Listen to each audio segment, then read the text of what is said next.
Hi, everyone, and welcome to First Things First. I'm Jenna Wolfe. That's the Hall of Famer, Cris Carter, talking about clothing and fitting. That is Nick Wright. You guys look good today. Feel good. Thank you. Before you tell America what's coming up on the show, you look lovely. Oh, thank you. See, congrats to you. You alluded to it right there. Like getting back to your playing weight. Oh, you've been doing the juicing. He's been working out. The vegetable good for you. See, fruit juicing. Training camp, man. Training camp's here, man. Something Teams in are your in camp. brain activated. Yeah, something. So there you go. Absolutely. My wife told me you need to do something about that. I saw a cartoon pictorial of myself, and if that's what I look like through the eyes of other people, I'm waiting for you to say it. I maybe should consider going to the gym once or twice a year. And so, but everyone looks good today. Good to see you guys. All right, it is a rainy, stormy, nasty day here in New York City, but we've got a lot to brighten you up this morning. We'll get to vindication for Kawhi Leonard, plus big deals for Kevin Love and Todd Gurley, but we are going to start off the program with a couple of elite quarterbacks. The NFL season kicks off in 43 days, but who's counting? Google is, that's how I knew. Training camps underway this week. A lot of attention will be paid to the two best quarterbacks in the league. Tom Brady turning 41 this year, coming off his Super Bowl loss. And Aaron Rodgers coming back after missing 9 games last season with that broken collarbone. Both of these guys tied for first place in starting quarterback rankings by NFL executives. So, I'll start the conversation off with you. What sets Brady and Rodgers apart from the rest of the quarterbacks in the NFL? Well, the number one thing is their overall accuracy with the football. They can put the ball in what we call NFL standards within the proximity of a wide receiver, away from the defender, and also typically giving the offensive player the advantage that they might be able to get yards after the catch. Both of them, they got guts. They make tough throws. Both of them are very, very good leaders. Both of them, as Coach Mangini has coined the phrase force multiplier, like when they walk into the room, they don't have to have the best wide receivers. They don't have to have Pro Bowl players. Just give them anyone, and they make those players better. Typically, guys having career years playing with them. The difference between them and the rest of the quarterbacks, the mistakes that they make or that they don't make. Aaron Rodgers is second to none. Well, you wouldn't think that someone with the arm talent that Aaron Rodgers would have would have the type of accuracy and be very careful with the football. So it's not just Aaron Rodgers' arm talent, which is second to none as far as NFL history, but his decision-making, where he puts the ball, and he doesn't turn the football over. You're going to always have a chance playing with Aaron because of he's so precise with the football and so careful. As opposed to the guy who did it before him, Brett Favre, who was so great. That's one of the big differences. And if you look at the difference between Peyton Manning and Tom Brady, it will be some of the passing yardage, but it will be those interceptions. To your point on the interceptions on Rodgers, it's been 8 years since he threw more than 8 interceptions in a season, which is laughable. Like when you think about how often he throws, the types of windows he fits the ball into, the fact that, like you mentioned, he hasn't been doing it with a bunch of all-pro receivers. And so, to me, I think you broke it down great, but both of these guys have one thing about them, and it's different, that they have, unlike almost anybody in NFL history. For Brady, it is that, and I hate to use this cliche term, but that it factor, whatever came with him after winning that first Super Bowl, has followed him every step of his career. He was not Tom Brady that year. I know people are like, oh, they didn't draft Tom Brady as Tom Brady. He wasn't even Tom Brady in 2001 yet. He had 1 touchdown pass the entire playoff run. But the moment, it reminds me, the moment Adam Vinatieri kicked that field goal, Brady got something that is so valuable in sports, which is the removal of narratives that surround guys later in their careers. I think Peyton Manning, for how long and how many playoff games did it potentially affect him that the narrative was, man, this guy comes up short in the postseason. This guy can't get it done. Like, Brady got that removed from him before he was great.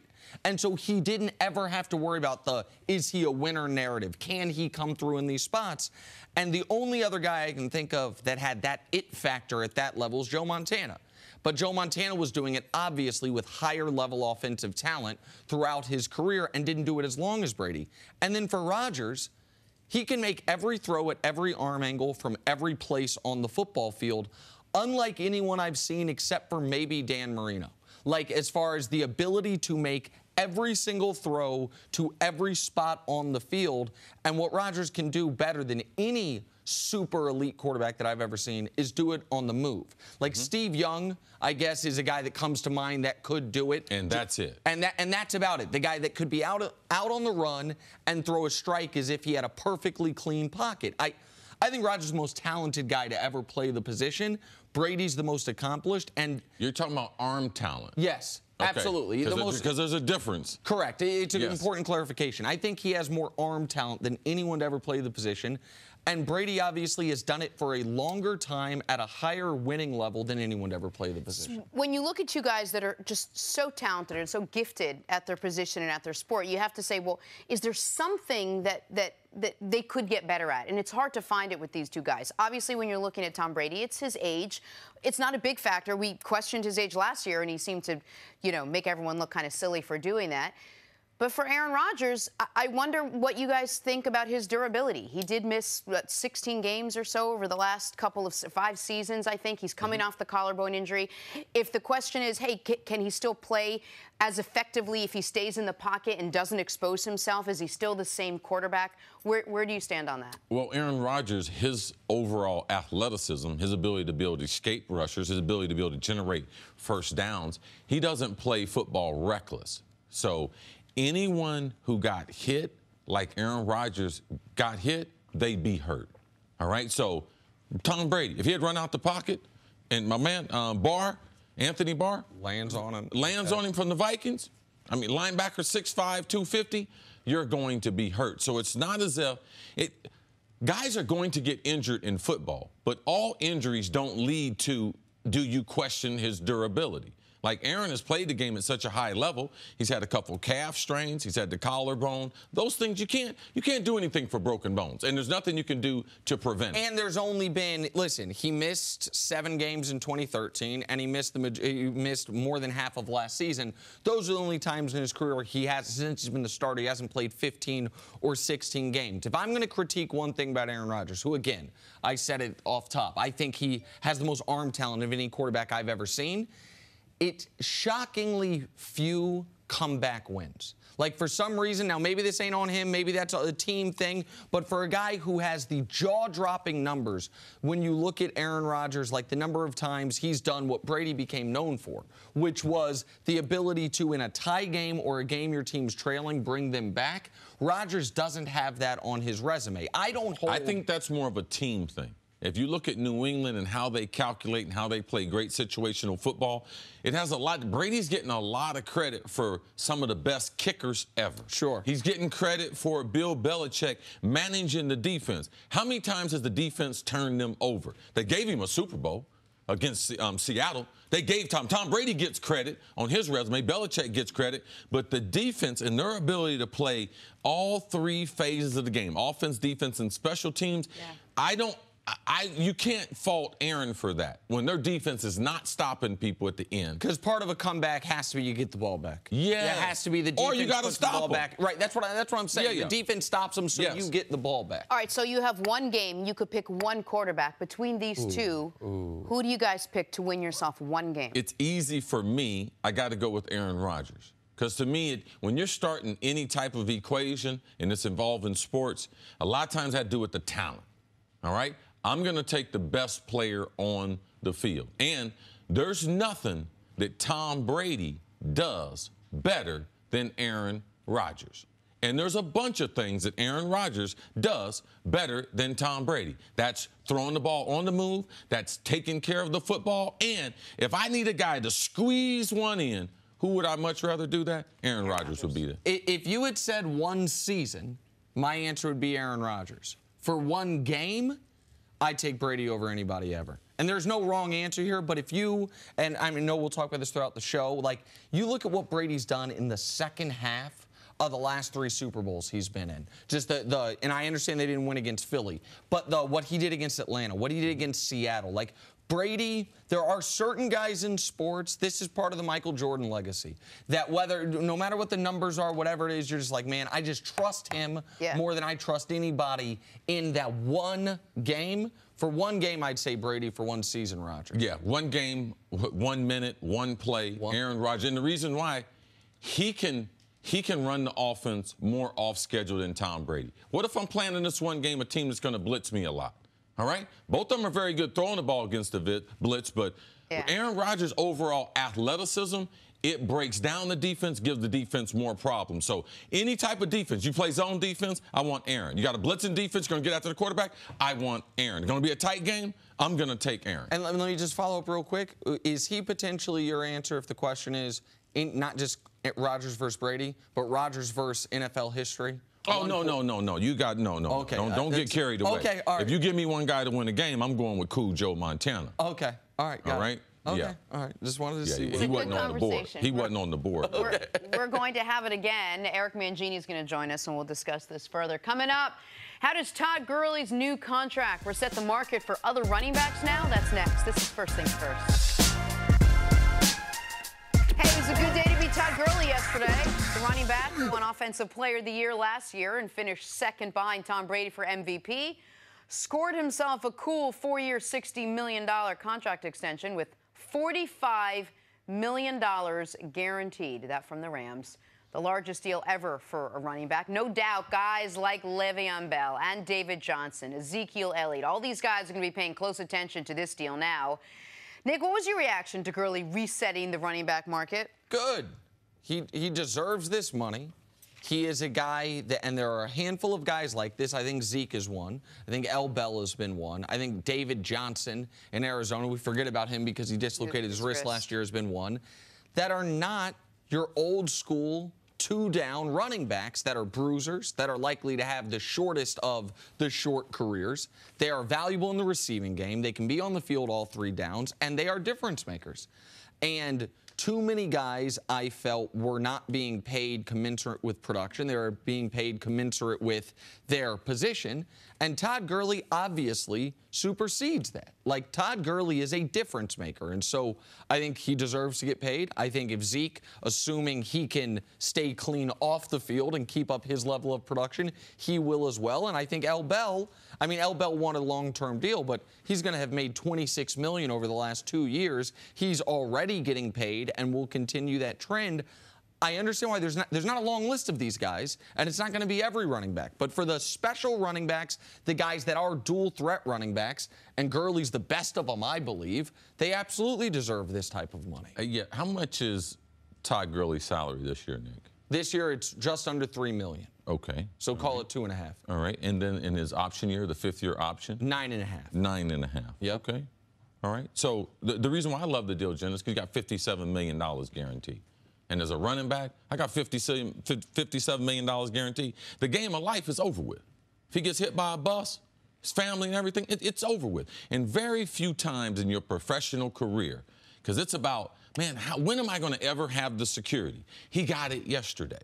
And he got it with, you knew they were going to pay him because they had already given Brandon Cook an extension, gave him $16 million. Todd Gurley sitting there as a running back said, I'm feeling pretty good about this. If Cooks is getting $16 million, it also speaks to what they're going to do with the defensive lineman as far as Aaron Donald. Like, they've got him stacked up. They're trying to stretch out the money. They're trying to be competitive over the next 3 to 5 years.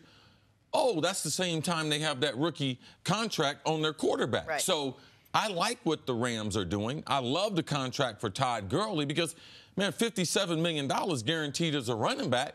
Because the truth of the matter is people say, well, man, that's a long deal. He's got 2 years left. It's really 6 years. He's got a 4-year deal. Yeah. But if I play 3 good years, which means the remaining 2 years of this contract I have, 1 year into the extension, you know something? As a young player, he's going to be able to go back in there if he wants to. Right. So I like the deal. I don't believe running backs are going to get what we've seen the other skilled guys. We're going to have a few guys that are going to get paid. But to think that this is going to reset the market for pro football, no, it's not. Because there's only a few people that can have the conversation, that being David Johnson, that being Zeke, and that being L. Bell. L. Bell, he's already halfway through this part.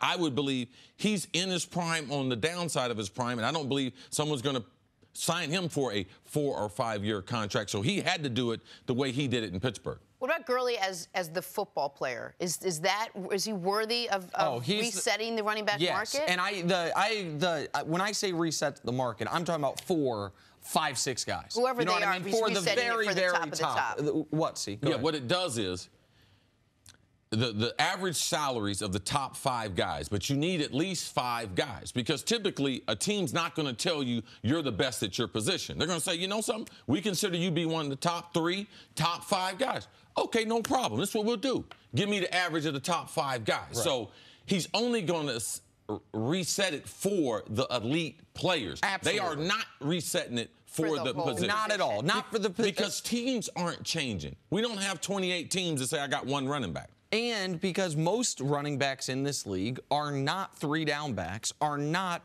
incredible threats in the receiving game, and he was the Offensive Player of the Year last year. He was a guy who led the NFL in yards from scrimmage and led the NFL in touchdowns. He is a special player, so that's to answer your question.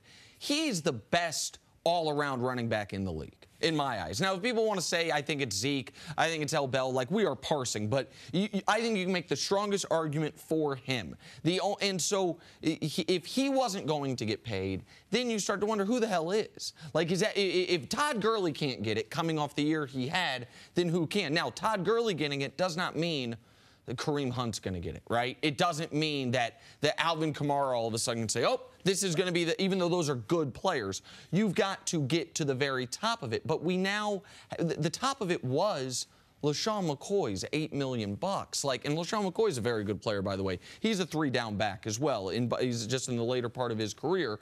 And so Gurley, I think, at least shows that it's attainable for guys that are, I know they are running backs, but they are, just like some tight ends kind of change the way that position's been played, they are changing, for a few guys, the way teams use the running back position. And do we agree those few guys are guys like David Johnson, maybe Le'Veon Bell, Ezekiel Elliott? Who else? I mean, would those be the 4 guys you would put in there? Yeah, those are the only guys. You need more guys to really be able to change the market, but those are the top guys. Those are the guys that we have seen that modern-day football is not going to affect their career because of their ability to be able to catch the ball out of the backfield and because of their overall size. All of them are nice size running. All these running backs, besides Shady, are above 6 foot, which is not typical for a running back. So you can also use them in blitz pickup. That's how they become 3-down players. The other aspect when we talk about paying running backs, it's not only, though, about whether the 3-down backs, how effective they are. If everyone in the NFL, if everyone in sports, but stay the NFL,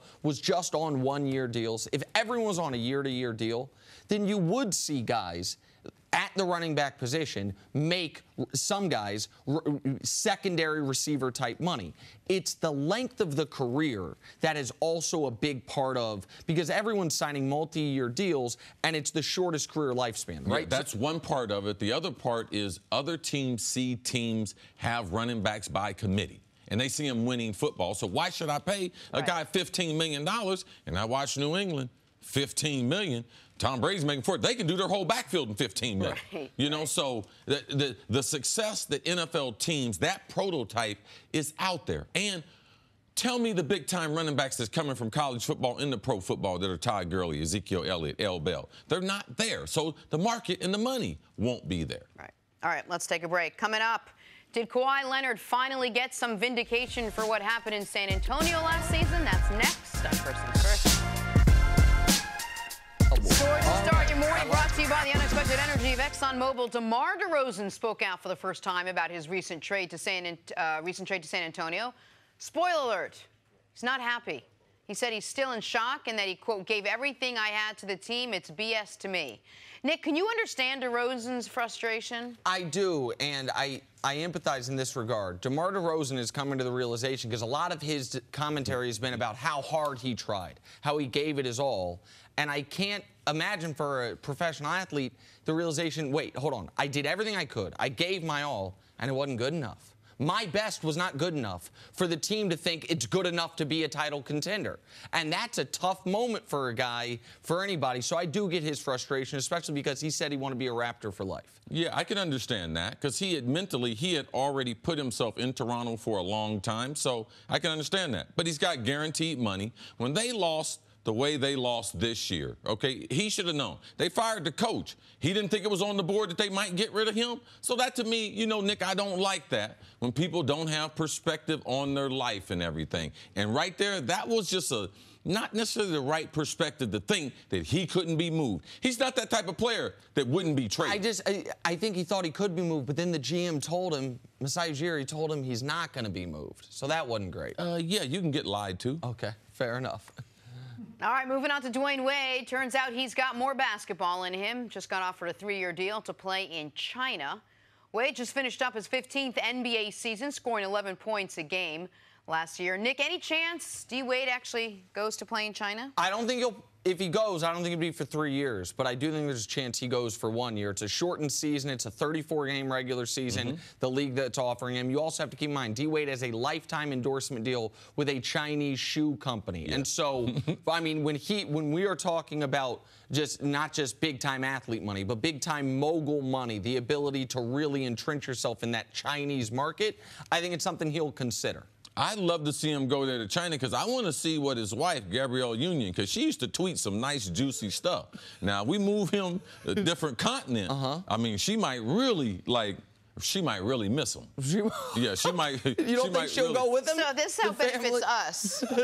You don't think Gabby living in Los Angeles or Miami? I think that hey, D-Wade, go get that money. I'll be waiting for you. Okay. I think she'll have a couple visits and everything, but just maybe check they it out. shoot Just Bad check Boys 3 out there.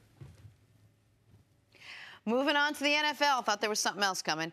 After paying Todd Gurley, the Rams are reportedly simultaneously working on a deal for Aaron Donald.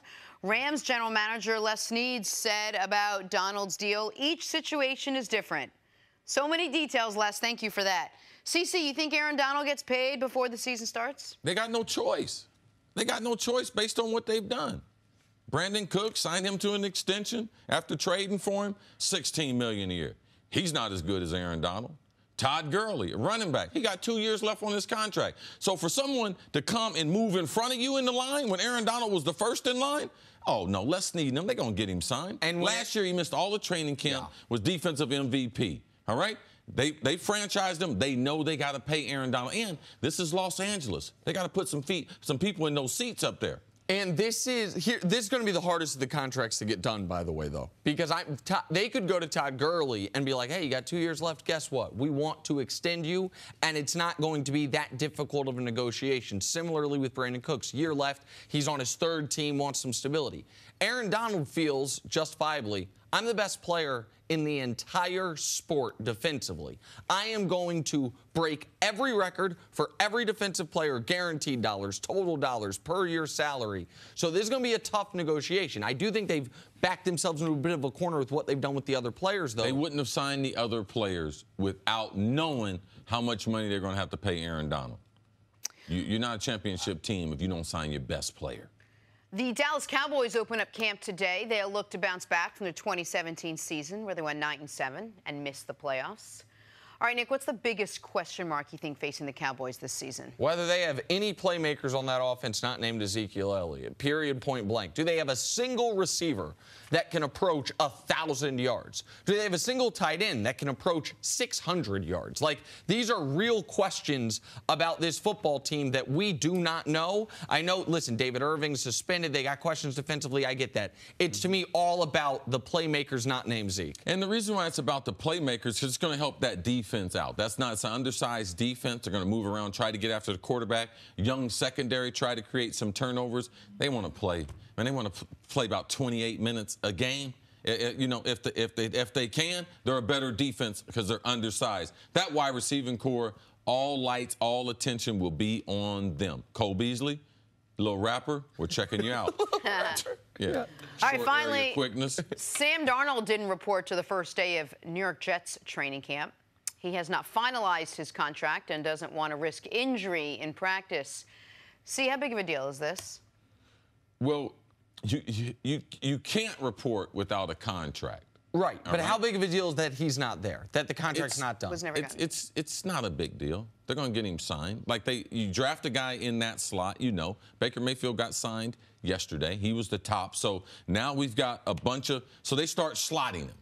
You know, we know his selection. We know when he was selected. Baker was #1. That's the most important guy. Then the money will start to fall down. I believe they'll get him done. They'll get him done in the next 36 hours. As long as that part's true, then this won't be a big deal. If he is, because this is when rookies supposed to report to camp, as long as he's there for once the full camp is a full go, then I don't think it's a big deal either. With the last time we saw a rookie miss extended time in this system was Joey Bosa with the at the time they were the San Diego Chargers, and the Chargers have a history of really trying to squeeze their rookie draft picks, their first-round picks. This seems to typically come down because they are slotted to offset language, which is an odd thing to be worried about when you draft a quarterback, because all the offset language is if we cut you and another team picks you up, do we get some of the relief on your guaranteed money? But if they cut Sam Darnold, the #3 overall pick, before his 4-year rookie contract's up, then it's been a total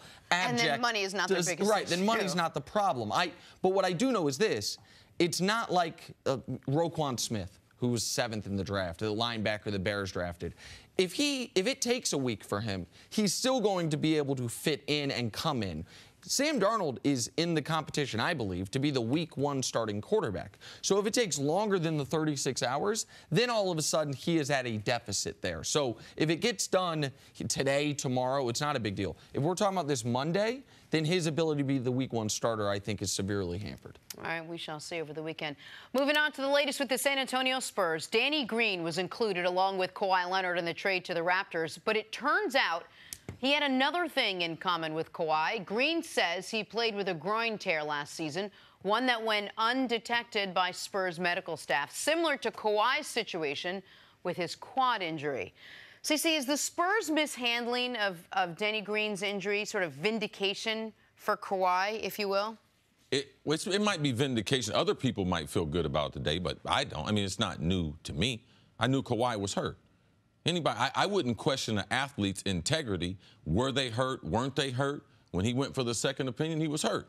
I've been telling you guys all season, Kawhi cannot play. It's the reason why he's not there. It's the reason why he's not on the bench, all right? Because he got misdiagnosed by the San Antonio Spurs. So Danny Green, this doesn't do anything for me. Medical staffs do this all the time. They miss on players. Typically, you just don't hear the players speak out or say anything. And Danny Green, if he was in San Antonio, you know what he'd be saying? Nothing. He wouldn't have mentioned it, wouldn't have said anything about it and gone on about his career. So he mentioned it because he was trying to help Kawhi out, so people might understand this also happened to me at a different degree. So, no, it doesn't. I was on the story. I knew Kawhi. I knew that he wouldn't be out there unless he was injured. And that was Kawhi's situation. So, no, I don't feel like Kawhi is justified today. Well, for you, because you were so close to it, I understand that. But you also know that there are people, fans, viewers, whomever, that maybe saw what you were saying and says, man, I believe the Spurs. Like, I know Chris Carter's saying this stuff, and you weren't the only one. I know Chris Carter and some other people saying this stuff. I don't believe them. I think Kawhi is milking this thing. This, to me, is absolute public vindication for Kawhi Leonard, because it's the same medical staff.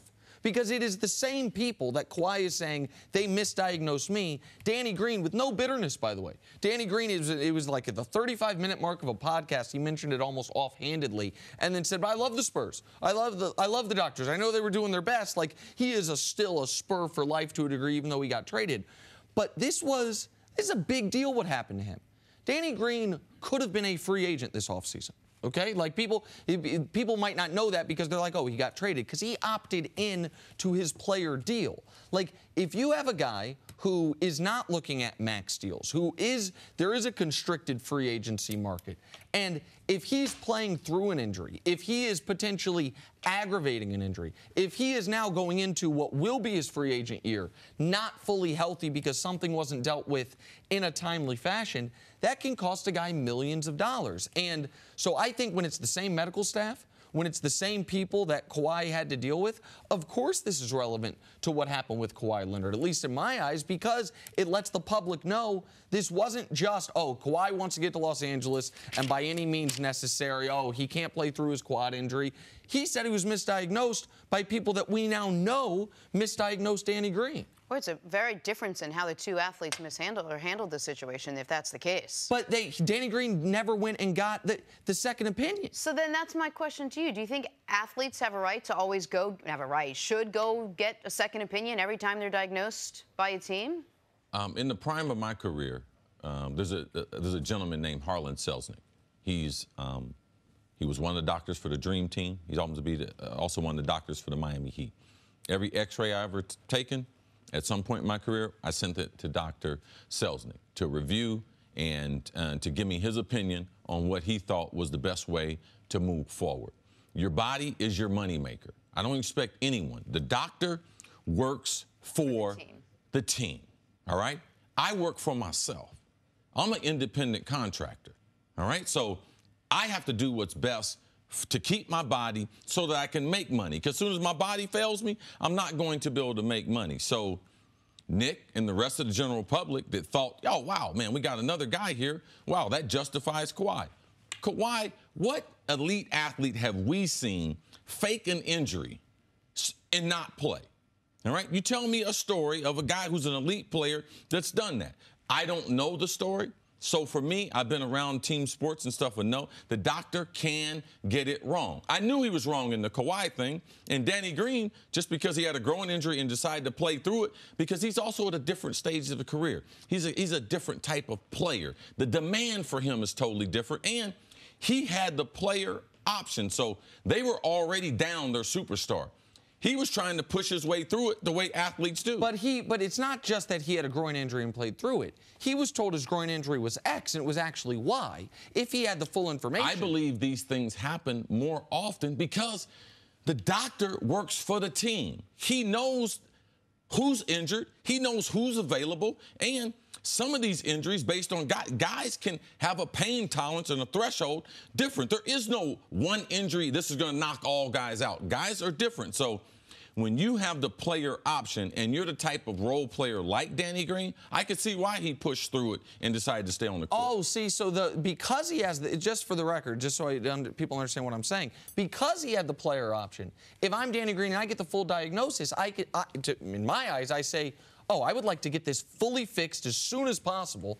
I can opt into my money next year, and then when I'm going to be a true free agent, I'm going to be as far removed from this injury as possible. He's now months behind where theoretically he could have been. But on the team doctor stuff, I don't think we have to ascribe nefarious motives to like, oh, they work for the team, not the player, so they're not going to give them Listen, guys make mistakes. And I know that every team in pro sports says we have the best doctors in the world. Well, that's flatly impossible. How many teams in professional hockey, baseball, basketball, football, just in this country? We're talking about what? About 130 teams, plus top-level college programs, right? All of those entities claim we got the best doctors in the world. Well, one of them's the 150th best doctor amongst pro sports, right? Just by definition of it. So I do think that what C did, more athletes should consider just standard protocol and not like it's betraying the team. Getting a second opinion. Getting a second opinion. That is not like going out. I have a contract with the team. The team don't own me. Right. All right? I'm always doing what's in my best interest. I don't care nothing about the team. I don't care nothing about the team. I look Dr. Fisher in his face and be like, Doc, send that stuff down to Dr. Selznick.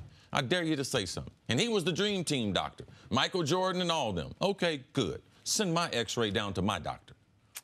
All right, let's take a break there. Coming up, the Warriors have a warning for the rest of the NBA. Wait till you hear this. That's next on First Things First. Back here on First Things First with former NFL coach Eric Mangini. Good morning, Eric. Good morning, Coach. How are you? Nice to see you.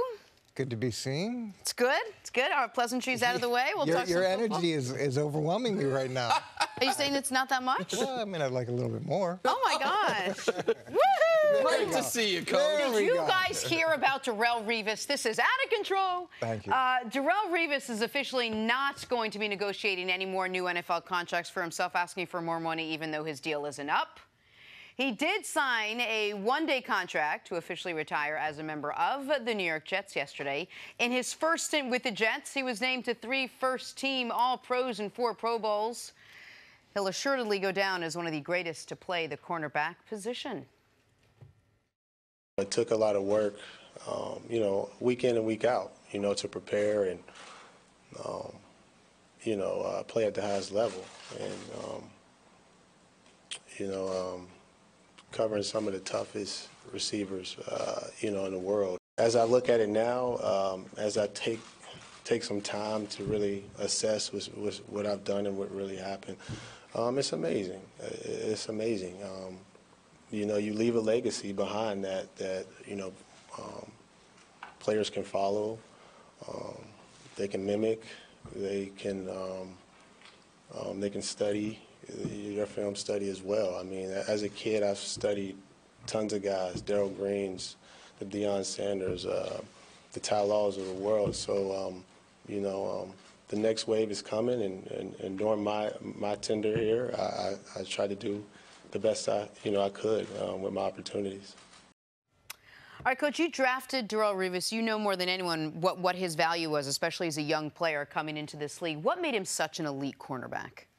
Well, I remember going through the process, and when you start the draft process, you look at measurables first. So do they have the right height? Do they have the right weight? Do they have the right speed? And Darrelle ticked off all those boxes, all the things that you look for in that one area. And then we moved to the production, and you watch them on tape. And with cornerbacks, can they play in the deep part of the field? Can they play man-to-man? And will they tackle? And usually the tackling is an issue with quarterbacks, but Darrelle was outstanding as a run support player. So you're excited, then you think, okay, what's he going to be like intangibly? What type of person is he going to be? And we did the research from whether it was his high school coach or his college coach, people who had dealt with him, bringing him in for visits, getting to know him, that checked out. So then you started looking at is there any chink that you can see in this armor? And after we checked all those boxes, he was the only guy that had boxes checked across the board, yeah. And we knew collectively we had to figure out a way to go up and get him. So and that's the important point, is you not only drafted him, you traded up to get him. He was a guy, and we were talking off the air, you guys the night before had basically decided that you guys had a deal worked out where if this specific player is available, you're going to make the move to go up and get him. Yeah, so we had talked to Carolina, said if our guy is on the board when you guys are drafting, this is what we're willing to trade. Are you willing to do it? Yep, Darrelle's on the board at that point. And you're still nervous because you're thinking, okay, maybe they're going to change their mind. Right. We call, they're willing to make the trade, we make the switch, we get Darrelle.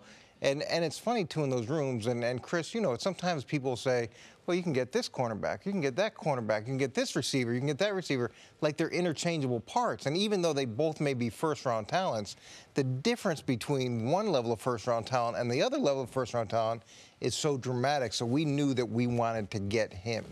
Did you have any idea at the time? I mean, when you're drafting a player, do you ever think longer than what that first year is going to be like? Do you ever say, this guy's, there's like something about this guy, there's something really, really special, or is it hard to really pick that up from when you're going through the draft process? Well, you go through that process, but at the end of the day, they're young kids and they're human beings, so you don't really know till you get in the building exactly who you have. I love Darrelle's mom and the support that she gave, and she was very demanding. And it was a situation where I knew if there was ever an issue, I could always chat to her that first year, and she would make sure that things got straightened out. But it's seeing how they respond to coaching, seeing how much of a jump they take. And Darrelle held out initially, so we didn't get him early. But when he came in, it didn't take very long to say, oh, okay, he looks a little bit different. There's not a lot of players playing college football that when you look at them, you can project, man, is he going to be one of the best in his era? No, there's no. Coach being nice, but no. There's certain traits that you like as a football player: size, intellect, how they react to certain situations, the type of surroundings, who are the people, who's the person in their life that's the most important. He thought it was the mom. Who's the person going to be able to broker a deal? If you're a college coach recruiting, that's very, very important to know. But no, you sit there, you're picking them off there. No, you don't know. But there's certain things and certain qualities that are consistent in all the good players. And you try to get as many of those traits as possible. Also, he came into a great situation where they had a pass rush. They had a creative defense around them that you could utilize his skill. That's what I'm telling you. 99% of all the players, the great ones, they need a system. Darrelle Revis needed Coach Mangini. He needed his defense and what he knew and the ability to build it. You know something? This guy's special at this. Let me design something around it. And then after that, coaches just tried to duplicate what Coach Mangini had saw and was able to develop and groom to become successful. And Darrelle would get frustrated with me. The first year that you have a player is the only year that you can really control a lot of the things that they do in a way that can help shape them. And we were demanding. We were extremely demanding as a program in terms of teaching these young guys how to be pros and making sure that they got what we believed was the right foundation to carry them through. And I know even going into that second year, there were times where he was frustrated with how much I was pushing. And my feeling to him was, look, I think that there's something really special here, and it's my job to make sure that we get it out of you. And I'm sure at times he's like, all right, enough, enough. But when that was fully unlocked, what he became was a guy who blanketed essentially a third of the football field. And so from Pro Football Focus, my pal Sam Monson, and I know CC knows the guys over at Pro Football Focus, tweeted this out when Revis officially announced his retirement. Just this picture. And so you see Revis, he's obviously on the bottom side of the screen. And then you see everyone else, and the quarterback, not surprisingly, is not looking Revis's way. But as a defensive coordinator or a head coach, but a defensive-minded coach, what can those 10 other guys do different than on a regular play when you have one guy doing what Revis is doing right there? Well, Darrelle mentioned Ty Law, and Ty Law was the same type of guy as Darrelle, where you could put him on a player, and we had Otis Smith at the time in New England, and Otis was a very physical guy, and allowing him to go up and jam guys, knowing that you could push the safety to his half the field, it allows you a level of creativity that you don't have if you've got to give the standard amount of help to each one of the players. When you can take somebody out and then push coverage somewhere else, you can do a lot of things either from a blitzing perspective, from a combo coverage perspective. Now, the disguise element too, I think helps. You could move guys around a little bit more. There's a lot of value. Yeah, one of the things that Revis did was really special, and you can see in the diagram that Pro Football Focus has there is when you're playing bump and run, there's two routes that you're terrified of. That's the quick slant and that's the quick fade. Darrelle would keep himself in a position where he could defend both, being from one position. Well, how do you do that? In bump and run, he would be up on your upfield shoulder to take away the fade, and it's really hard to throw for the quarterback. The quarterback's not comfortable when he looks out there and sees the defensive back on your upfield shoulder. And also, Darrelle stayed inside of you enough that you couldn't run the quick slant on him. If you see in the diagram, in that man-to-man, the part of the field that is wide open is the middle part. And how can you get there? He's going to try to put pressure. How can I get the middle? And Darrelle was able to take away those two immediate adjustments that wide receivers and offenses that are going to make. Take away the quick slant, because that's the thing going to hurt the defense, and try to take away the fade down the sideline. And if you can do those two things, you got that's a great start to being a great player, and that's what Revis was able to do. Where I think he was very special was at the line of scrimmage. What Cris is talking about, he had a level of patience where a lot of receivers will move, they'll juke, they'll try to get the defensive back off his spot. Darrelle's ability to sit there and patiently watch the receiver just move his feet slightly and then get his hands on him eliminated so many of those routes. He won a significant amount of his routes at the line of scrimmage before it ever got started. Now, a guy like Ty Law was different, where Ty would be a little bit all over the place at the line of scrimmage, but he was unbelievable on the stem. Because they were running the route. He could widen guys. He was the best I'd ever coached with that. But Darrelle at the line of scrimmage, that level of patience, to me, separates him from the patience most guys. Is very key. We have a saying with wide receivers in DB, first contact wins. If I hit you before you hit me. Darrelle Revis was very patient, waiting on the wide receiver, keeping his eyes on his belt buckle, and then reaching out and tapping him before the wide receiver could do a move and create separation. Why is that, just real quick, why is that so important? Because it throws off the timing. All right? Quarterbacks are on 3, 5-step drops. If I can get a guy to slow him up, not to have him run in a straight line. If you look at the passing tree for wide receivers, all the routes are on a straight line. The stem of it is on a straight line. So the number one thing to do is to get him off the stem of the passing tree. And if you disrupt a wide receiver at the line of scrimmage, quarterbacks are going to come off him, because the timing is so you can win in that first. You can eliminate him from the available options visually, just instantly. The quarterback sees that he's not exactly where he's supposed to be, and now he's on to his second or third read. Yes. Really good insight, Coach. Thanks, guys. Coach, we'll see you a bit later on in the show. Coming up, are the Golden State Warriors bad for the NBA? That's what it said in the teleprompter. Next on First Things First. Welcome back to First Things First. Former NBA coach and the current associate commissioner of the Big East, Stu Jackson. What's up, sir? Good to see you. Good to see you, Stu. Welcome. Thanks for having me back. Of course. You were so great the first time we had to. It was great. Had to do it again. All right, memo to the world from the owner of the Golden State Warriors, Joe Lacob. We're still hungry. And no, it is not a knock on the culinary offerings in Oakland.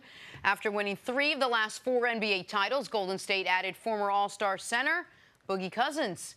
Lacob doesn't want his team resting on their laurels anytime soon. He said, quote, "That's what people should be worried about." All right, Stu, I ask you, is the Warriors' dominance good for the NBA? Listen, I mean, this is not the first time you've had an NBA team that has been dominant over this 4-year period. This is not anything new. You know, the Chicago Bulls have done it recently. The San Antonio Spurs have done it. But listen, the greatest part about the Golden State Warriors is they give us a great storyline entering this season, which increases fan interest. That's not a bad thing.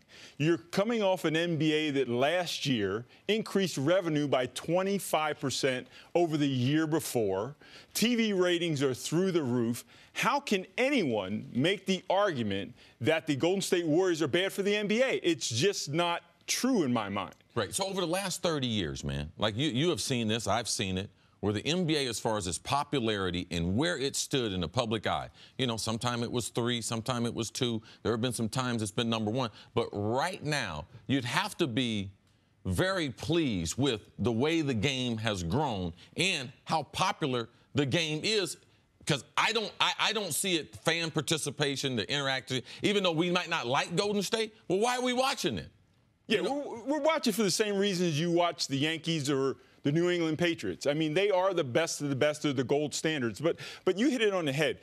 Listen, over the last 30 years, I mean, the game has continually grown from a league that at one point was considered too black and drug-infested. And now we're in a situation today whereby the all-time interest among casual fans is at an all-time high. And I think with the Golden State Warriors, that day when Kevin Durant decided to make that move to the Golden State Warriors, it was on after that. Because at that point, you had a basketball team that had already built itself through the draft with Klay Thompson, Curry, Draymond Green, and added arguably the second-best player in the NBA to that team. And then you've got this super team. But it's great, I think, for the league. Okay, I cannot dispute the league's popularity. And what you're saying about how far the league has come in 30 short years is important. The NBA Finals were on tape delay the year I was born. Like, the way the league has grown, there is no denying that, okay? I absolutely understand that. But the moment that you're mentioning as saying it's now on, they're a super team, they were already a super team.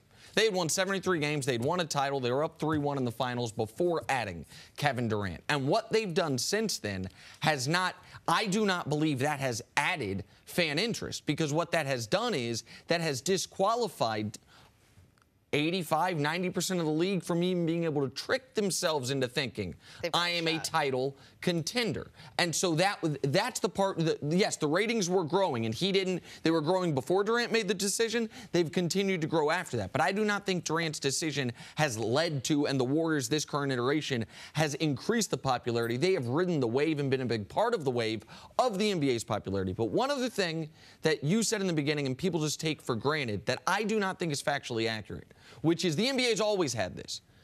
Not to this length of time, to this degree. Yeah, the Bulls, they won 6 titles in 8 years, but they won 3 and then Jordan went away. And then they won 3 and then Jordan went away again. We had the Celtics and Lakers in the 80s, but because you had both of them, it was almost like you were volleying it back and forth. It has not been since Russell's Celtics, that run in the 50s and 60s, that we have seen a team potentially over a 5-year stretch dominate the league the way the Warriors are. And at some point, to me, it gets to the level of, do you go to a movie for the acting? Sure. But I'd prefer it not be spoiled before I walk into the theater. At some point, the suspense about the ending, to me, is important for the fans, and that is what I think this But it iteration hadn't of the affected team, fans the way it's affecting. Well, we don't know. The ratings have grown. We don't know what they would be. It's the counterfactual is, what would the ratings have been if Durant stayed in OKC? Would they have grown even more? Would they have gone down? We don't know. So we can't say for sure it has not affected fans. It obviously has not damaged the NBA's trajectory. That part I'll give you. Well, then the question I ask you is this going to become the standard now, where there are going to become more super teams, or do you think this is just an outlier situation where it just happened that all these stars ended up on this one team? Because whatever happened in the 50s and 60s with the Celtics, that went away. Then there were the Celtics and the Lakers, and then that sort of went away. Then there was the Chicago Bulls. That sort of died down. But do you think now what we're seeing is this is what it's going to be in the NBA? Because if it isn't, then we're just going to go right back to having more parity. Well, listen, you have to go back to the fact, and again with Durant, there was an aberration in the salary cap where you had a spike and it allowed him to join the team at that point, all right? So that's where it started. To me, what has changed among players a little bit is that now, because you have this great basketball team, they're like a magnet. I mean, and that's why you get a Boogie Cousins in an era now where the money is a little bit thin. You don't have as high as spikes in the salary cap, and now guys are taking shorter-term deals for lesser money, and the first place they go to rehabilitate themselves is the Golden State Warriors, because they have the opportunity to win a championship and obviously help their brand and help their value. So to me, that's what's different than it was in years past. And no longer do we have teams, like when you had Jordan or Tim Duncan, where, look, this is my basketball team. Right. Everybody, you come to me. Now there's this cross-section or transportation, pollination of players, to the Golden State Warriors. And to me, that's what's the major difference. Yeah, the major difference for me is you can't win with one or two superstars. Like, you can't win. Like, when you have Kevin Durant join Golden State, so that took it away. I don't think that it's taken away the overall popularity of the league. And people would argue there's certain people that don't want parity. Now, we do want to not know what the result is before we watch the game, but there's I like everything in its highest level. When I go to the ballet, I want to see the absolute best. When I go to Broadway, I want to see the absolute best. Football, basketball, baseball, I want to be challenged and pushed to be my best. Now, people might not say they don't like Golden State, but let me tell you what it's done for LeBron James, the best player in the world. It has brought the best out in him. I would say if that challenge was not there, I don't know what the ratings would be. I don't know what LeBron's stats would be. But the way he played, it forced the best basketball out of him. And that's something that I have enjoyed. But here's the thing. It forced the best basketball out of him before KD got there. He had the greatest three-game stretch in his career, and I would argue in the history of the sport, before KD got there. And what we did have in the 90s, even though Jordan, and credit to him for doing it, even though he won it every time he played the full season in that 6-year stretch, or in that 8-year stretch, pardon me, you had credibly going into seasons, the Suns, the Sonics, the Jazz, the Pacers on the back end, the Knicks on the front end, the Magic in the middle. You had, what's that, a fifth of the league? A quarter of the league go into years credibly believing we can win the title. Since KD has gone there, here's who has credibly believed they can win the title. The Warriors, the team LeBron was on, and the Rockets last year. That's it. Going into this year, who credibly believes they can win the title? The Warriors, maybe Houston, maybe Boston. I don't know that part's great. Well, I think it is great because it's going to challenge other NBA teams to find a way over time, may not happen this year, how to beat the Golden State Warriors. And until this point, NBA teams have opted to try to duplicate the Golden State Warriors, and you can't. They've drafted well. They've got, 3 guys in Green, Klay Thompson, and Curry that are unique. Kudos to them. So you've got to find a style of play that beats the Golden State Warriors, and that's the challenge. But listen, we talk about dominance like it's just going to happen. And we forget the fact that the Golden State Warriors during this time were in a situation where Memphis had them down. Mike Conley goes down. This past year, the Houston Rockets look like they're on the way to winning the Western Conference title, and Chris Paul goes down. So there's a lot involved here. 2 playoffs ago. Oh, yeah. Listen, so they've it's had not just going to happen. Luck too. It's Absolutely. not just going to happen. And I think the challenge for the Warriors is mentally, can they sustain it? We saw a little fleck in their armor last year in terms of just what it takes to get through an 82, 100-game season. And I think this year it's going to be the same struggle. When you replace Kevon Looney with DeMarcus Cousins, too. Yeah, Just like that much. A little bit. Stu, we'll see you a little bit later on the show. We need Nick to represent the Warriors as far as them being good for the league. Coming up, who's making a Like bigger Melo. mistake in Atlanta? Julio Jones? Oh, yeah, that's Nick Wright. or I'm the out here for the fans. Falcons? I'm out here for y'all people. This is a tease. I'm out here for y'all. Next on First Things First. You know what, guys? If you sign a 5-year extension and with 3 years left on a deal, you want a new deal, you would have to assume your bosses might not be on board. That's where we are with Julio Jones and the Atlanta Falcons. Julio says he won't show up to training camp without a new deal. When he signed his original deal, it was one of the highest receiver deals in the league. He's now paid the 9th most of all receivers. However, Falcons owner Arthur Blank said, quote, he's going to be a Falcon for life. What a quandary we're in. CC, how critical is Julio to the Falcons' success? They are not a Super Bowl contender Without him. Without him. I mean, if you look at all the top flight receivers, remove them. So you can use Julio, you can use Antonio, you can use Nuke, my man DeAndre Hopkins there in Houston. All these guys, if you take them off the team changes. You know, so it's not like a running back. Running back get hurt, man. We can put 3 or 4 guys back there. We can go 2 tight ends. We can move 4 or 5 wide receivers out. We can typically generate that productivity a different type of way. A guy like Julio, no, because it's not just the productivity. It's how they tilt the field. Nick had some nice video of Revis, some shots of him. You cannot play that type of defense against a guy like Julio Jones because they take advantage of all those holes in the defense. So not only does it affect the defense, it's going to affect the other wide receivers. Mohamed Sanu, he is not a number 1. So when you miss Julio, you miss a huge chunk of that offense, and it will affect their quarterback. Matty Ice is not as good a quarterback as he is when Julio Jones on the field. They have great rapport, great chemistry, and we have seen great results. And Matt Ryan, aside from his 1 MVP season, and I'm not discounting that, he went out and did that, but we saw Cam Newton had the 1 MVP season that was an outlier year for his career. Matt Ryan's been a good but not great quarterback every year of his career except for the MVP year. And last year he reverted right back to what he was before, which was good. A fringe Pro Bowl level quarterback, but not a great quarterback. And he's been doing it with the most physically gifted wide receiver in football and arguably the best wide receiver in football. You want Antonio Brown or Odell over him, fine. But, like, Julio is at the near, if not at the top of the list. Yes, Antonio's the best receiver. The reason why, because he has variance of what he can do. You can't guard him in the slot. He can play out wide. You can run him on a reverse. And he scores more touchdowns.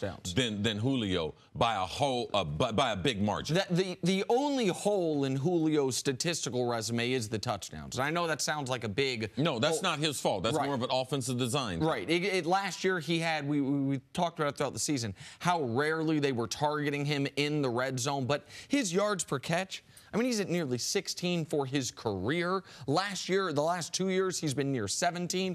The last 4 seasons, he's given you at least 1,400 yards receiving. Like, you can't list 5 more valuable offensive players in the sport other than quarterbacks. You just remove the quarterbacks from the discussion. Him, Todd Gurley, who we discussed earlier, AB, like Zeke. It's a short list. And so if he is really considering not showing up, then the Falcons are in a quandary. Now, would it surprise me if he is actually willing to take this to the regular season? Yeah, that would surprise me. But it somewhat surprised me that he is holding out at all with 3 years left on his deal. And I don't know that Arthur Blank put the Falcons management staff in the greatest position by just coming out and saying, oh, he's going to be here forever. I think that hurts their negotiating leverage at least a bit with a player they have to have. Is Julio Jones good enough to warrant ripping up a contract 2 years into a deal that he signed? I guess I would imagine, we talked about Revis a couple weeks ago, there are certain players that are just that good, that are such force multipliers, that without them on the field, your entire team will suffer. Is Julio Jones one of those players? He's a special player. He didn't sign a good contract for himself long term, all right? It was a little bit too long, and he couldn't predict what the market was going to be. So now he's in the back end of that movement. That's why he's got 8 guys ahead of him as far as making money. But he's the type of player, because it's just not how good is he. It's how much they've invested in him. What type of market are they in? They are in the second year of immaculate new stadium. Atlanta is not a good football town for pro football. It's great for high school and great for college, home of the SEC, but not great. So you got to put some fans in those seats. You can avoid it if you want. Their fan base is predominantly African Americans because that's the people that live in Atlanta.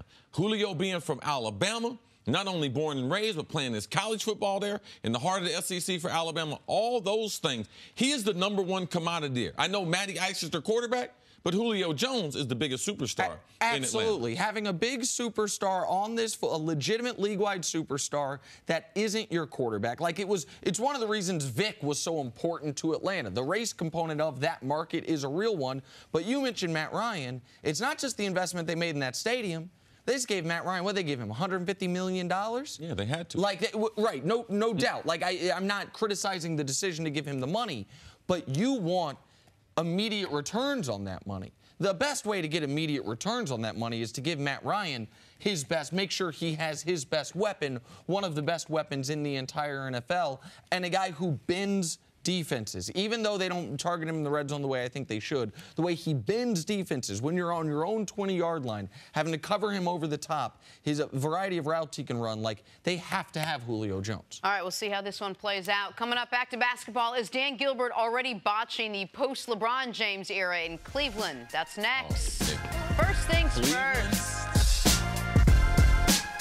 Time for some stories to start your morning, brought to you by the unexpected energy of ExxonMobil. Work under these conditions. So after paying Todd Gurley, the Rams now reportedly simultaneously working on a deal for Aaron Donald. Rams general manager Les Snead said about Donald's deal, each situation is different. Thanks, Les. CC, you think Aaron Donald gets paid before the season starts? Les Snead's a smart guy.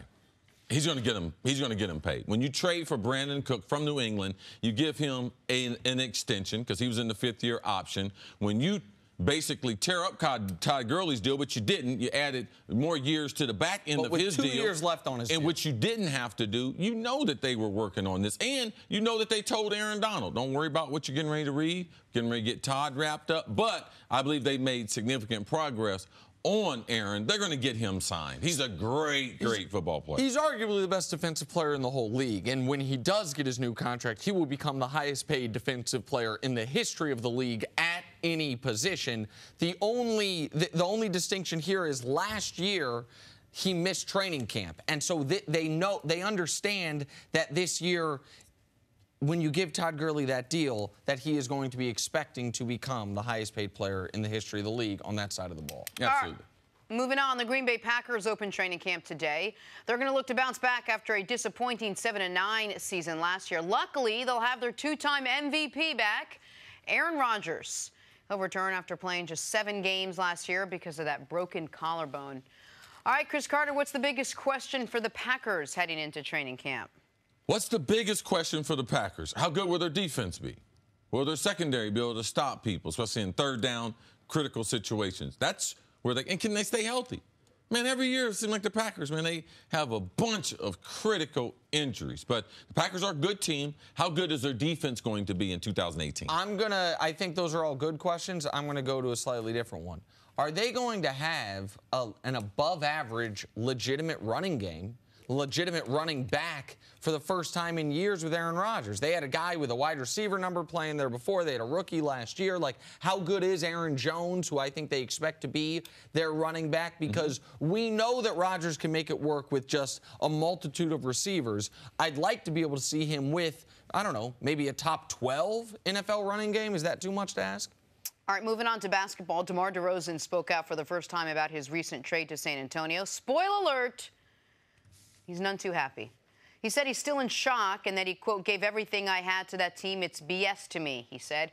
Nick, do you understand? Can you understand DeRozan's frustration? It's got to be a tough moment for DeMar DeRozan to know he did everything within his ability, got better every year, worked as hard as he possibly could, and his best wasn't good enough.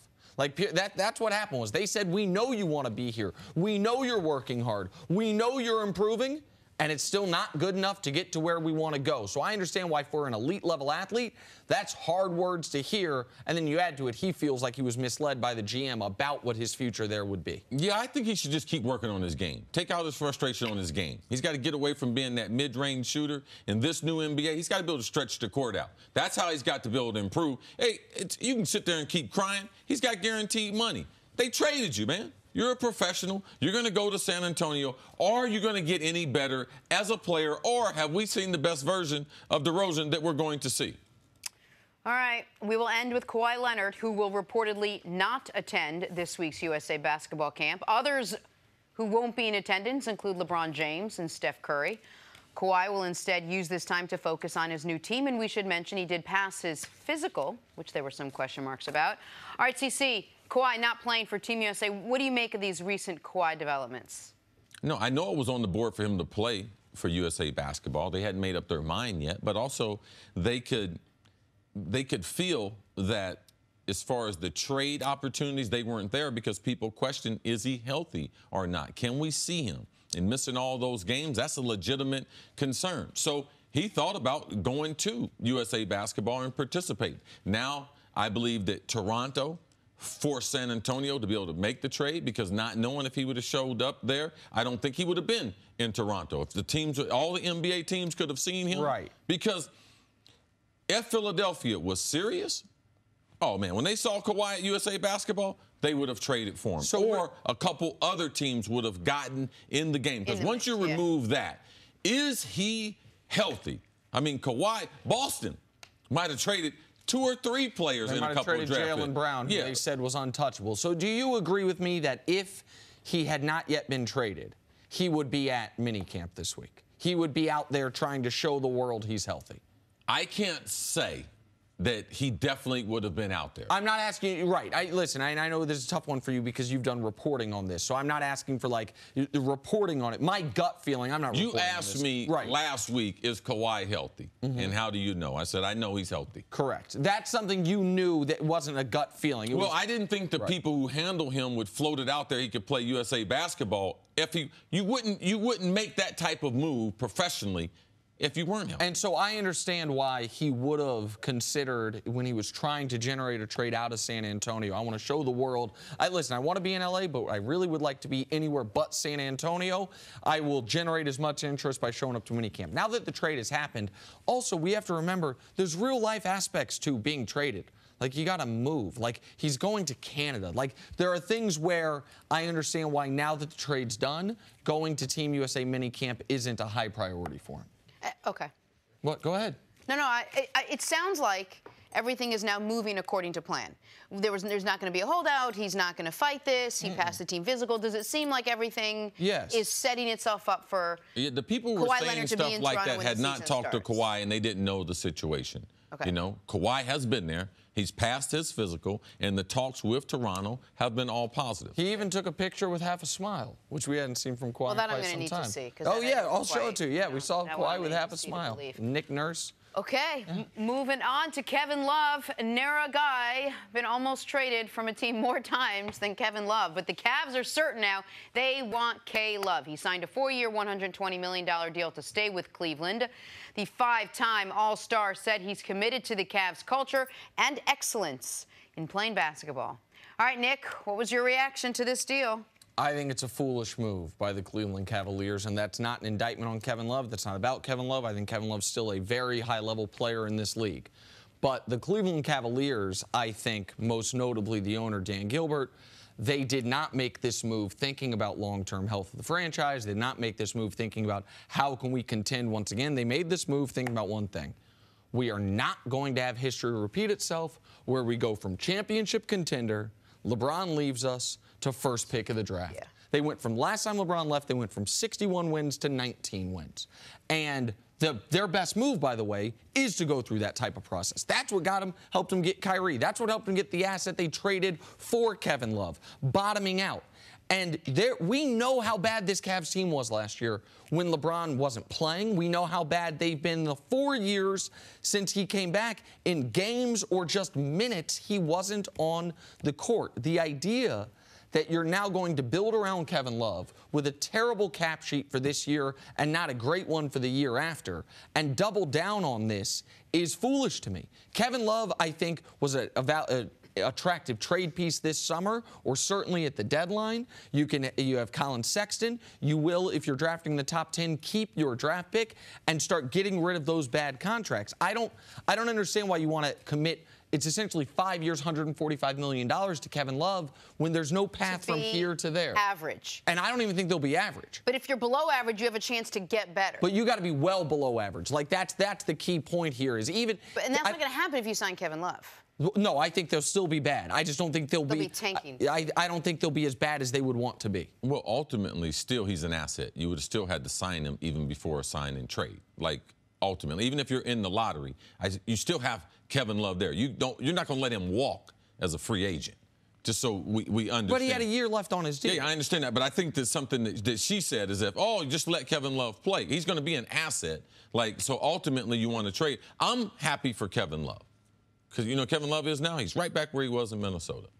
Good player on a bad team. All right? He's going to put up good numbers. Kevin Love's not a great player. So I'm happy for him. Does he deserve $30 million? I'm not going to get into that.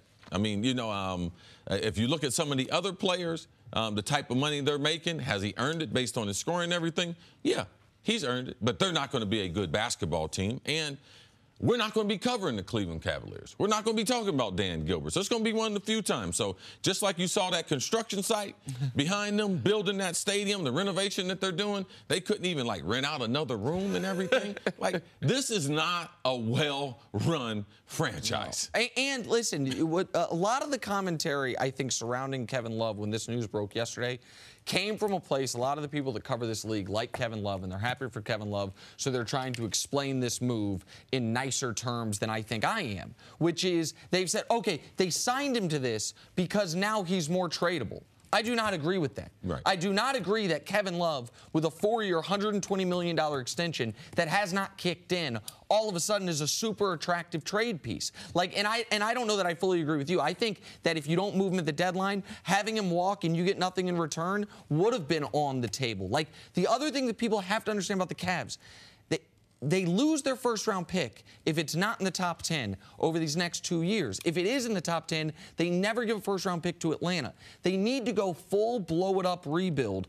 Moving Kevin Love during the season was one part of that. Not re-signing JR or Tristan, those guys, of course, was another part of that. Building around Colin Sexton, what should be an upcoming top 5 pick, this is not part of it. But they do have a renovated arena. They are trying to sell seats. And Dan Gilbert does not want LeBron James to have, once again, the last laugh. And so Kevin Love's a beneficiary of it. Being from Ohio, in my lifetime, there's 3 times I've been fans of the Cavs. One time when they got the heart ripped out with Michael Jordan and Craig Elo, because my man, Ron Harper, played for the Cavs. 2 times LeBron's played there. Now LeBron's gone. I'm gone. All right? That's how much I care. You're an NBA free agent, fan free agent? Bye-bye. Coming up, what makes Brady and Rodgers the most elite quarterbacks in the NFL? That's next on First Things First. Incredibly impressive. In terms of which guy I would take, I would obviously take Tom Brady just because of my experience with him and knowing who he is. I've never dealt with Aaron personally, but I can tell you the force multiplier effect, not only on the field, but off the field that Tom brings, to me, distinguishes him from everybody else. Go ahead, I'm sorry. Well, his willingness to be coached as he became more and more of a household name, as he became more and more successful, as he became wealthy, as all the things that hit you in the NFL hit him, he was still coachable. He was a consistent guy. He took less money than other guys in his position in order to help the team push resources other places. I don't know Aaron, but there's been some comments about how good of a locker room presence he is. I don't feel like I should, can say that definitively, but that has been that's real. It's has out been there. said Yes. quite a bit, and that to me would be a significant distinguishing factor between these guys. Well, and on the flip side of the argument, one thing Aaron Rodgers has never had is, of course, Bill Belichick. And that's not an indictment on Mike McCarthy. I think Mike McCarthy's a fine coach, but he's certainly not Bill Belichick. And Brady's, we talk about that partnership throughout the entirety of his career and throughout almost the entirety of Belichick's career in New England. But there is no wrong answer here, and these are not only the two best quarterbacks in football still to this day, but these are two of the best quarterbacks ever, period, point blank. Like, we know what Brady's resume is, and we know that somehow he has, particularly as of late, you look at the last 3 Super Bowls he's been in, been at his absolute best, not just in forget the Super Bowl, I'm talking about the clutch last moments of the Super Bowl. In the Seattle Super Bowl, what he did in the fourth quarter, what he did in the comeback against Atlanta, even though they came up short, what he was able to do in trying to win that game against Philadelphia. What Rodgers has, to me, unlike any other quarterback, even though he only has the 1 Super Bowl, is the ability to make every single throw from multiple angles, whether he's in the pocket or on the run. Like, as far as being able to make those throws outside of the stability of the pocket, the only guy I can think of is Steve Young. And Steve Young didn't do it for as long as Rodgers has done it for. But, and the ability to make every throw within the pocket, to me, he is right there with a guy like Dan Marino, who I know, you talk about all the time as one of, if not the best thrower of the football. I don't think it's too far to say Rodgers is of that caliber, and they're still playing both of them at this level, where it's Brady and Rodgers and then everybody else in the league. Yeah, well, one thing about Brady, too, because you mentioned some good points as far as how is he with the other players, the other things in the locker room. Aaron, of late, has made a big deal as far as he didn't know about them firing the quarterback coach, and that's not the kind of stuff that's going to come out of New England. But Brady's ability to utilize not the 3rd or 4th receiver, but I'm talking about guys who you don't know about. Guys end up having monster. When was the last time someone in Green Bay had a game over? I'm talking about not Cobb, not Jordy, not those guys, but the other players like Rex Burkhead. When we see him have big game, James White in big game. When have we seen Aaron and their offense go to those types of players? You don't see that very often. So if you're looking for edges with guys who are the best at what they're doing, look at how Tom Brady makes all these role players so much better. And I believe that Tom Brady has more of a full playbook than Aaron has. I believe because of McCarthy, I believe because he's the play caller, Aaron has half the stuff that Brady can do. Because if you get in the wrong defense at any point in the game, Aaron might change a route or a side adjustment. He won't change the whole play. And Tom Brady will move the running back, move him outside, move the tight end inside. You see him orchestrating. I don't see any other quarterback doing the Peyton Manning type stuff like Tom Brady, Coach. And what I loved about Tom is as he became a household name. And this story where he had gotten a commercial offer. And he said, look, I will do this commercial as long as you put my offensive line in the commercial. And this was a chance for him to do something on his own, to make more money if it was just him on his own. But he wanted to make sure that those guys were coming up with him. In terms of dealing with the other players on the field, there's a selflessness to his approach in the sense that if you are open and in the right spot, I'm going to throw it to you. I don't care if you're Nick Wright and you got here today, or if you're a star, if you're in the right spot and you're open, I'm going to throw it to you. And if you're a star and you're in the wrong spot, I'm not going to throw it to you. And that takes a lot of discipline because it's not about his stats. It's not about, how he looks. It's about winning the game. And most guys can't deal with that. They can't deal with not being the guy. So you guys both have separate stories about each of these guys that I think is interesting juxtaposition. You talk about Tom Brady, about how he wasn't Tom Brady that we know now when he got there. No, not wasn't even anywhere close.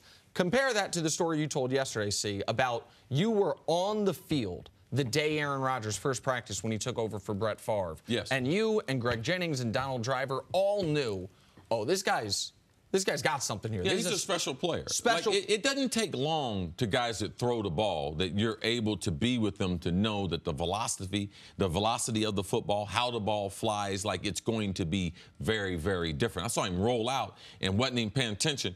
and looked like he was going to throw the ball across the middle, ended up throwing the ball outside. And I was like, you don't do that unless you have a lot of arm talent and also a lot of confidence. So here's why I bring it up. And I believe Brady's the greatest quarterback ever. I don't even think it's a debate, given what he's accomplished, how long he's done it, all of this stuff. But there is an element of, at least to me, I feel like Aaron Rodgers, you could have dropped him into almost any situation, and he would have shown you the high-level Pro Bowl, Hall of Fame level talent. I don't believe that, because you forgot the time that he sat.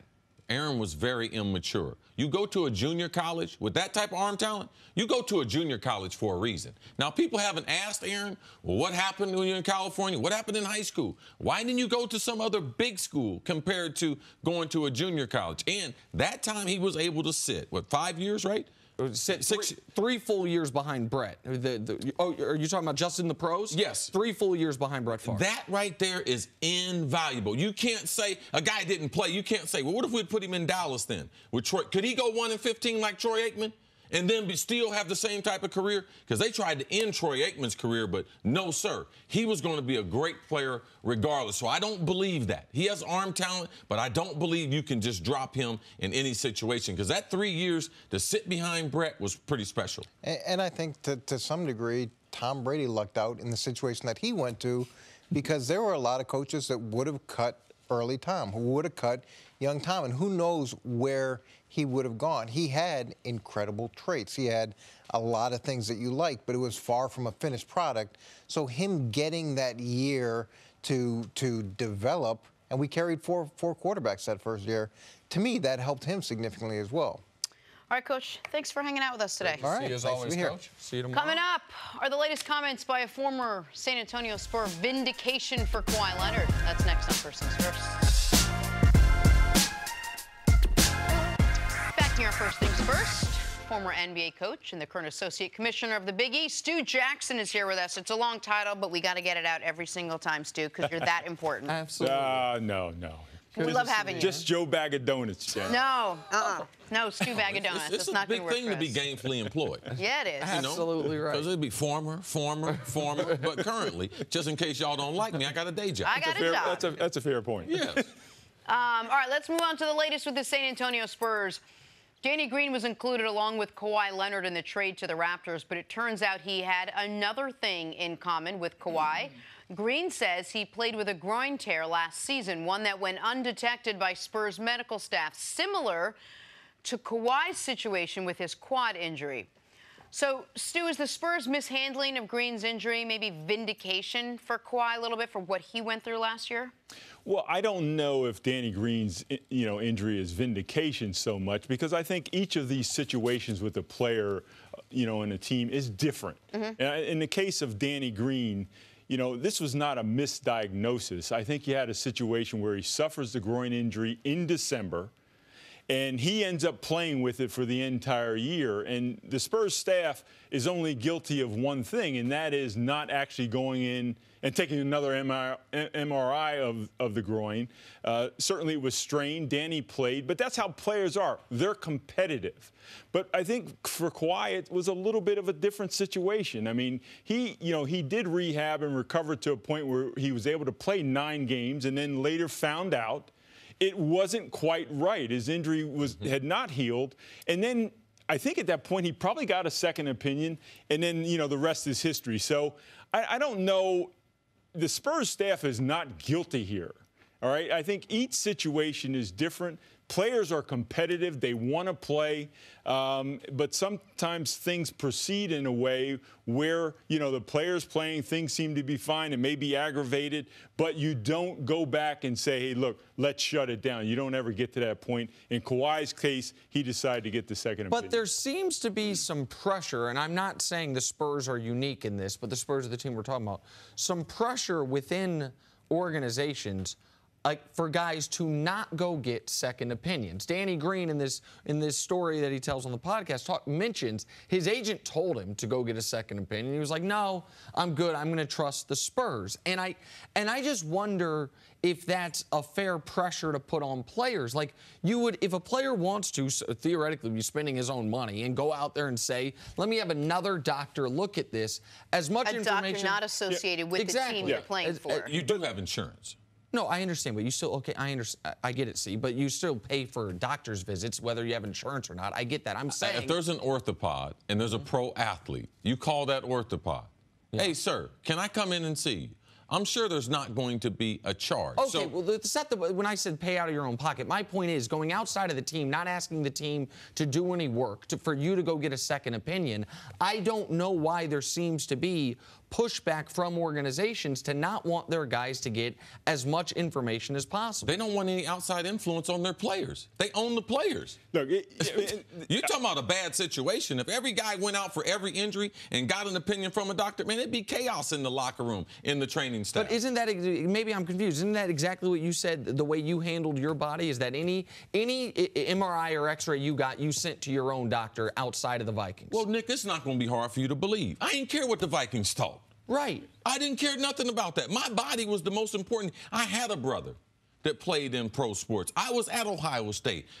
We had 120 guys at practice. I saw guys getting hurt. Guys say, hey, man, this guy's out for the year. This guy right here, oh, he'll be back in this 2 weeks. They got the same injury.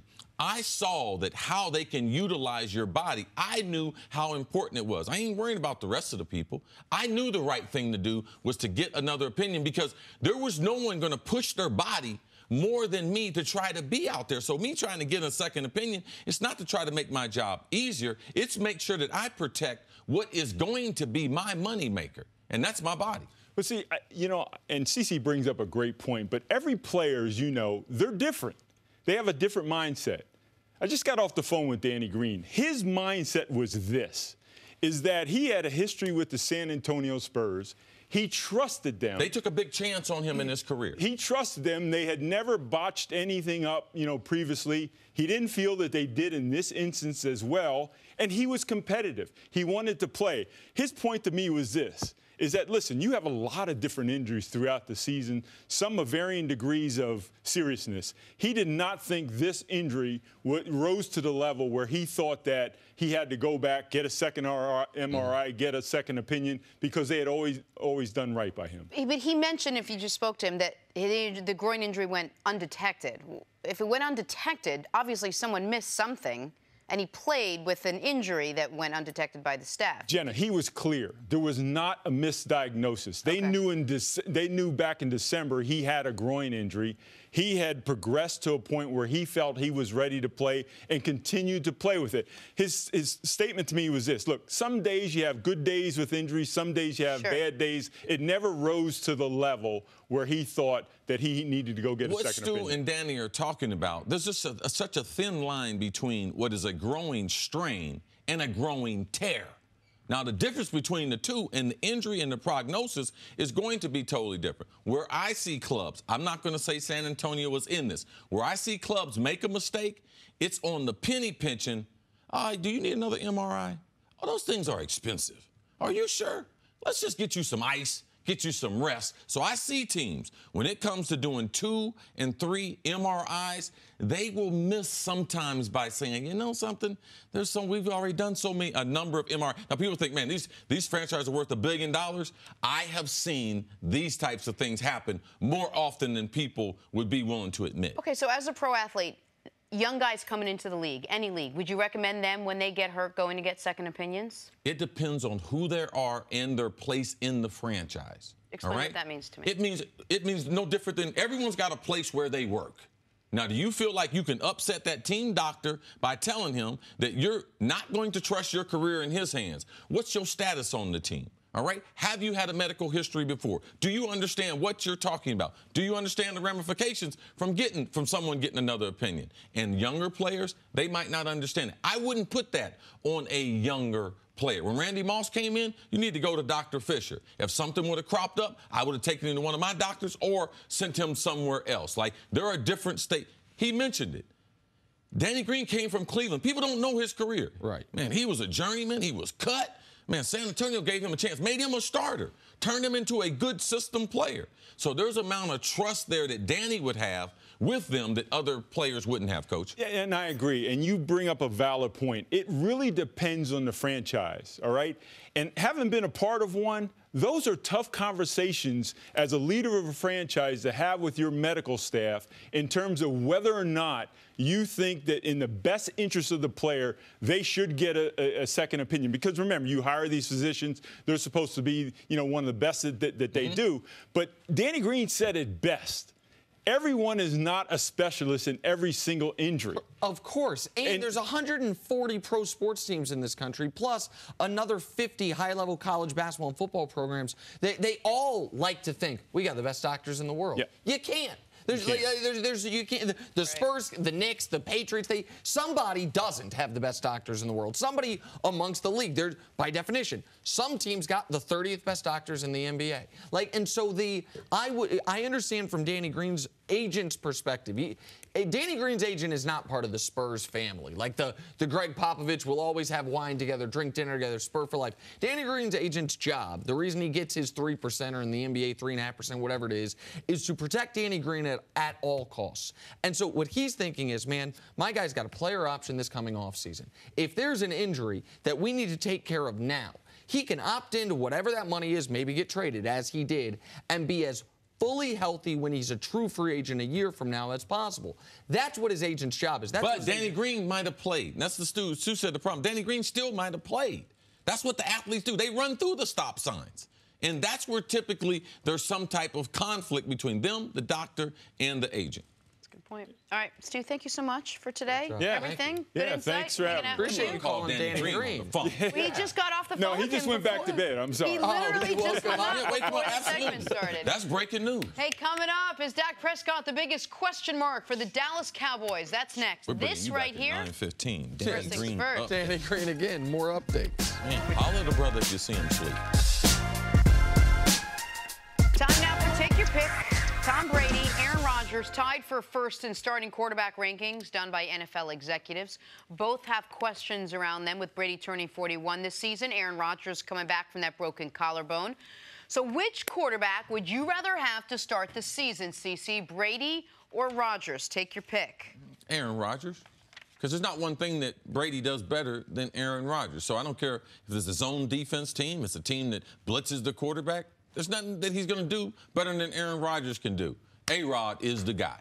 Aaron Rodgers, for my money, is going into his 7th consecutive year as the best quarterback alive, the best quarterback in football. This isn't historically, we know Brady's the all-time greatest, but right now and for the better part of this decade, Aaron Rodgers has been the best quarterback in the NFL. Nothing against Brady. Aaron Rodgers is the best right now. All right, moving on. The Browns signed Baker Mayfield to a 4-year, $32.5 million rookie contract yesterday. He'll be at camp on Thursday. But his counterpart, Sam Darnold, will reportedly not attend Jets camp with his contract not finalized. So which rookie quarterback will be more impactful this season? Baker Mayfield or Sam Darnold? Nick, take your pick. I think Baker Mayfield is more likely to get on the field quicker. I think Baker Mayfield also, oddly enough, because the Browns didn't win a game last year, has better weapons. Even with Josh Gordon, we don't know exactly when he will be showing up to camp. I think Baker Mayfield has the better situation to succeed offensively. For those reasons, I say Baker Mayfield. Yeah, I believe both quarterbacks will be starting during the season. We'll see both of them jog out there, take that first play. The personnel around Cleveland, even though they won 1 game in 2 years, is better for Baker. That's the reason why I go with Baker. Better wide receivers, better running backs, and also a better offensive line than they have for the Jets. All right, let's see. Todd Gurley signed a 4-year, $60 million extension with $45 million of that money guaranteed from the Rams. Yesterday, the largest deal ever for a running back. This will most likely set the market for Lev Bell's future contract. So who is the better running back, Bell or Gurley? C, take your pick.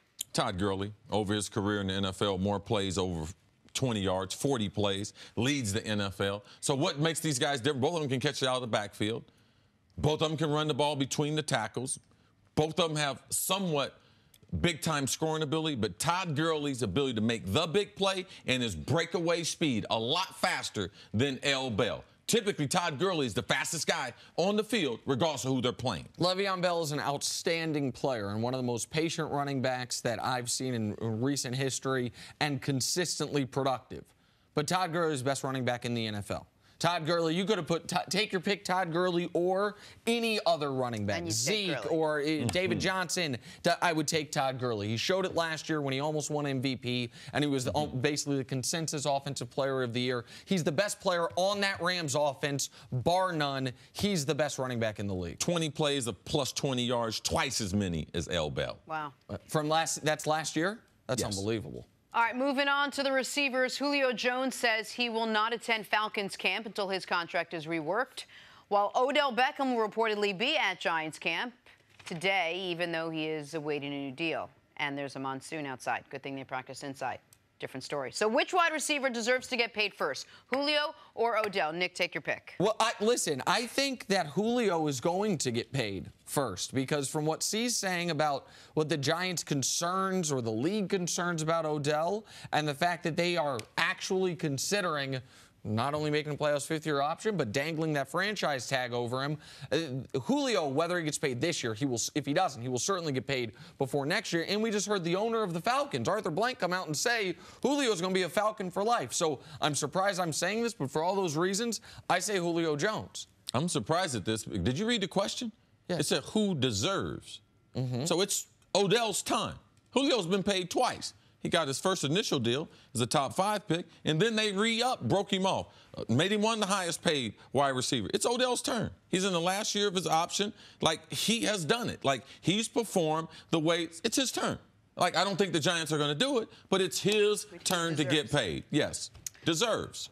Earl Thomas will be a no-show. R-E-A-D. At Seahawks camp, and though he has been connected to the Cowboys, he reportedly told Raiders owner Mark Davis to come get him.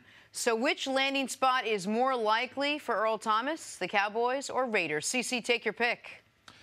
Well, Nick, the boys.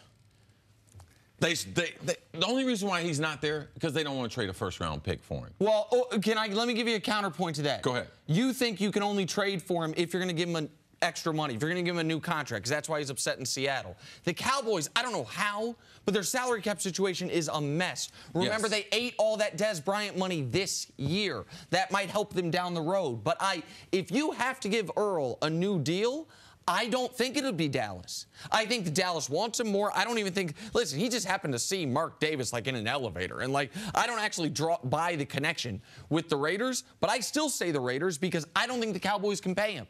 I don't think the Cowboys, now if you want to trade for him just for this season, that's one thing. I don't think the Cowboys can give him the long-term deal that he wants. So I say Oakland. I mean, what a coincidence he bumps into Mark Davis or something, because I'm going to tell you.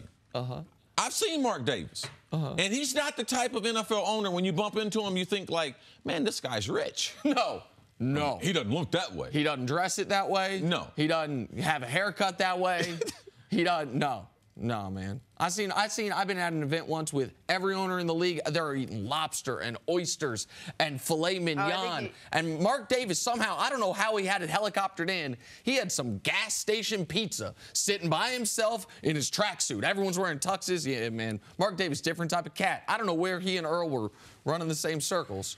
But, I mean, that's what happened there. That's a true story. I promise that's a true story. It wasn't even like Tostino's pizza. This was gas station pizza. You know what gas station pizza is. Absolutely. When you tell a good story like that, don't say it's true. Because then the other ones, you're like, is he lying to us? Nick Wright? Yep. Thank you for listening to the First Things First podcast. Remember, leave us a review and tell us what you think. Subscribe to the podcast on Apple Podcasts and catch us on FS1 Monday through Friday, 6:30 a.m. Eastern. For Cris Carter and Nick Wright, I'm Jenna Wolfe. So long, everybody.